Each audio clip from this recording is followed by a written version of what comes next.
personal nga giatubang ni Department of Social Welfare and Development yung DSWD-11 Regional Director Ruelo Aradanas.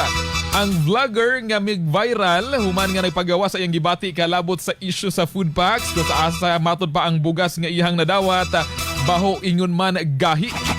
Inisubay sa Facebook post ni Regional Director Aradanas asa makita nga gipaluto mismo ang bugas nga dala sa maong vlogger ug dungan nga gikaon ang maong bugas uban usab sa ang panag-istorya ug ingon man ilahang panagtagbo uban ang DSWD-11 official.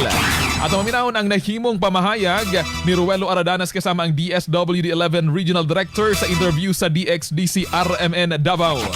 Mauna nga naka-vacuum sealed ang bugas sa DSWD, gahi usa ina ka-importante nga parte sa family food packs para sa disaster relief. Kini gidisenyo aron na mapalawig ang shelf life sa bugas nga malikayan ang pagkadaot o pagdami sa mga peste.